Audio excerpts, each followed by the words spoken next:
Hello, everybody. Welcome to Know Your Money. I'm Bronwyn Wayner. And I'm Craig Finch, and we are from Growth Financial Planning. We hope you enjoy our podcast.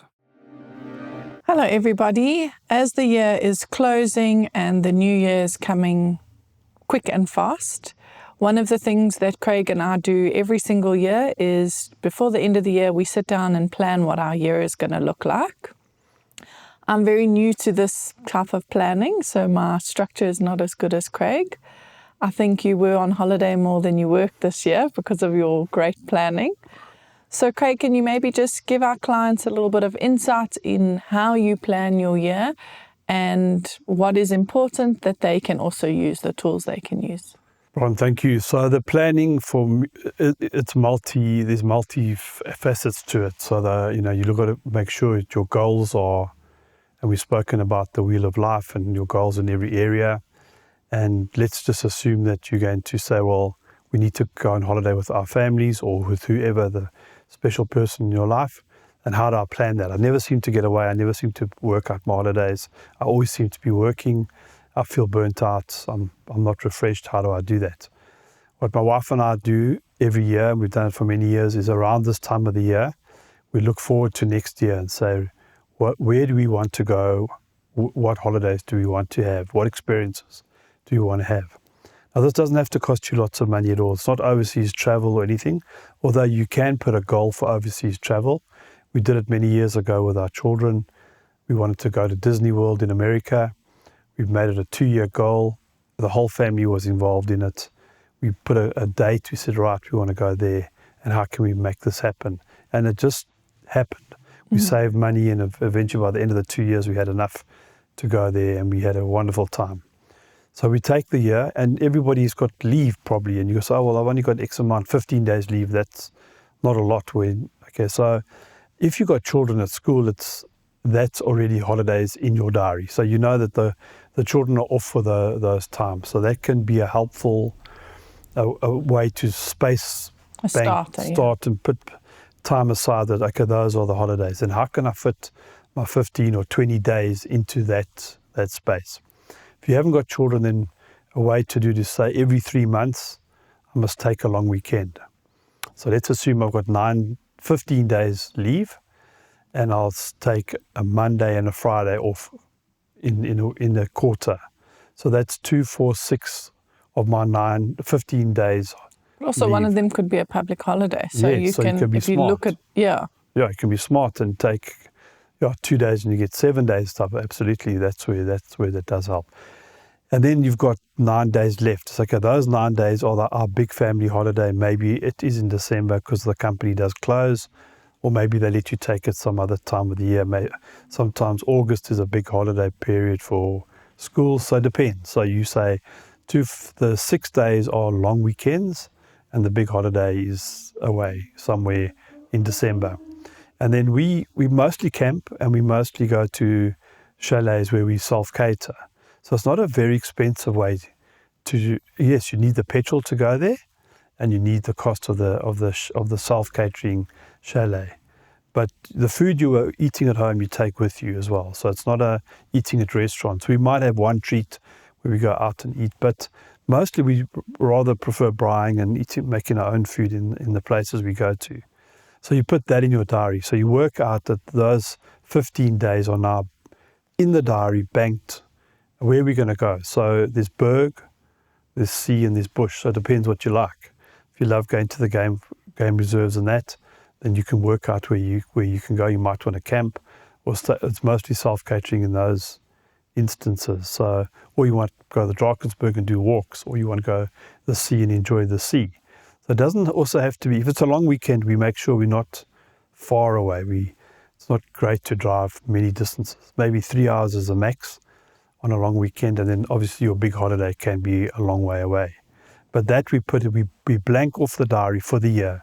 We've got a year planner, we put in the diary, now that's in the diary. Okay, now where do we go? Then we start researching places to go. Okay, we want to go to the game reserve, we want to go in spring and autumn because it's not so hot. Where are we going to go? Pilanesberg or Kruger or whatever. And can I ask you, how do you plan for that financially? we've got a separate account. We put money away every month for that. So we've got an idea of what it's going to cost us on the self-catering and the camping weekends.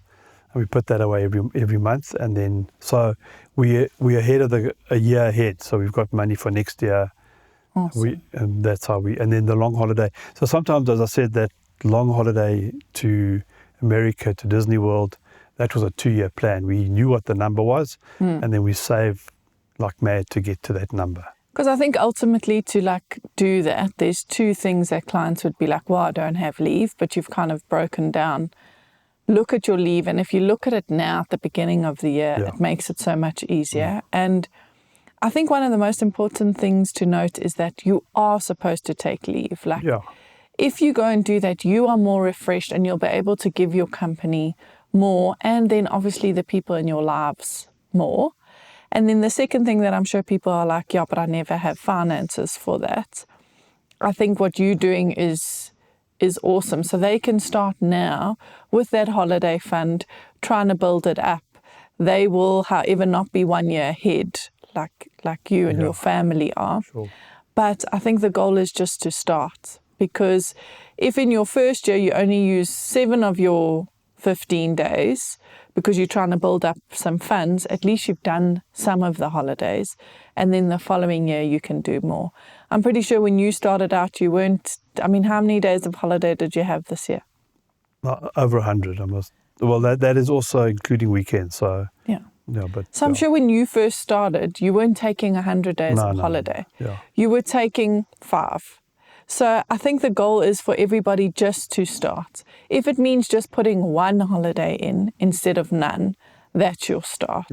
If it means putting 500 Rand away instead of 1,000 Rand away, that's your start. Start where you are at. That would be my encouragement. No, absolutely. And sometimes you're lucky, your friend has timeshare. Yes. And they invite you to go with them, or your friend has a holiday home somewhere and you can go with them. So that's a lot less money to set aside. So maybe you will have a bit of excess for that. You know what I've noticed is since you've helped me change that mind frame of like going away more, there are more people that are going, listen, we're going here. Do you want to come use this? Or my dad has the most amazing friend.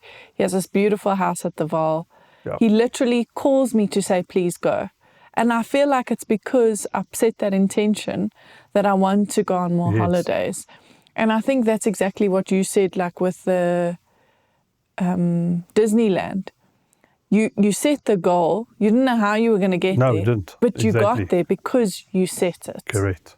And that's the key of what you're trying to say today is like, set those things. If they don't happen, it's not the end of the world. And they will happen. They eventually will. It's like going to the gym. If you pick up the weights one time, you're not going to have muscles. But if you just keep consistently trying, that's how you build the planning muscle or the holiday muscle. No, correct. And if it's blanked out in your diary, we know next year it's blanked out. So you can say, well, then at the end of March, where are we going? Okay, we're going camping. Stay at home. Well, exactly. But take the time off. Yeah. You can still stay at home, if you've got young kids and that, you can still have a great holiday with them within the cities you live nearby. There are lots of things to do where you are that you don't realize. And some of them are completely for free. Absolutely. One big thing, I got stricter with my budgeting. And one thing I realized is because I was quite strict with my budget when it came to school holidays, it was always quite tough because now there's this extra expense because you're going to go eat out or you're going to go do this thing. So creating a sort of bucket for that is also important. Very important. I think. Very, very important. Yeah. Okay, so back to the year planner. We've now, first one you've put in is your holidays. How else do you plan? What else do you do? Well, then obviously work, then the rest obviously is very... So play first, then work. Play first in your diary. That's immediate. And then, of course, we've got to work. So, yes, the days you're going to work, and you might have sales targets in your business. You might have personal targets that you have to achieve or deliverables for your company that you have to do. And if you know what those are, you can plan them as well in your diary. So, I mean, in our industry, we've got targets to meet over the year, and I know what those targets are, and I know what I have to do per week. And then it goes back to your weekly, what you do every day, and what you do every week. So it's putting those important things in your diary every day. If spiritual, family time, work time, exercise time, friends and family time, it goes back to the wheel. You take the wheel, you put those very important rocks in the diary for the week, and a successful life is a progression of successful days. So it's very important that you try and not have the same day every day with no outcome, going, oh, I didn't get a chance, I didn't plan my holiday, I didn't know what I did. Oh, the year's gone, another year's gone, I didn't do anything. No, it doesn't have to be like that. You know where you gain, and then the other rocks will be in your diary, and you say, well, gee, I had a great year. Physically, I feel better, trained more in the gym, went to on holidays more, my family and I had a great time. We got a better relationship. It just spills out everywhere. And if you've got a plan and you work the plan, it's little steps that'll make the massive difference. Yeah.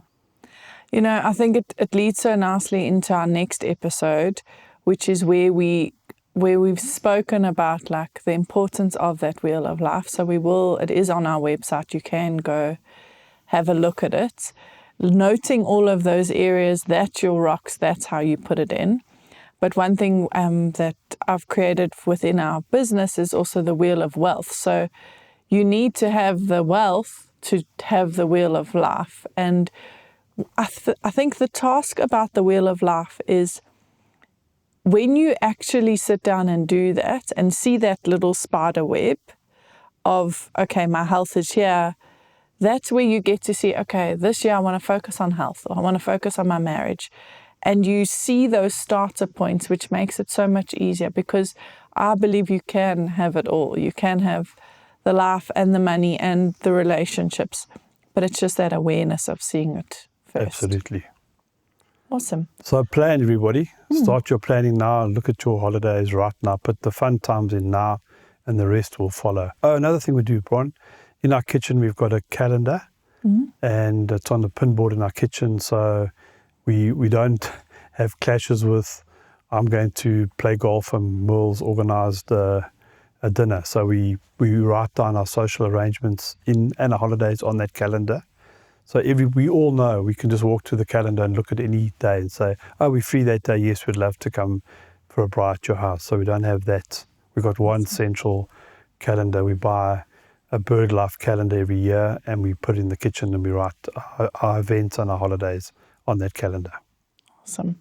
Great. Awesome stuff. Hope that helps. Thanks, everybody. Thanks. Bye. Bye. Thank you for listening. If you have enjoyed this podcast, would like to subscribe, please visit our website, www.growthfp.co.za. The information we have provided in this podcast is our personal opinion. For more detailed information, please discuss your financial situation with a financial planner.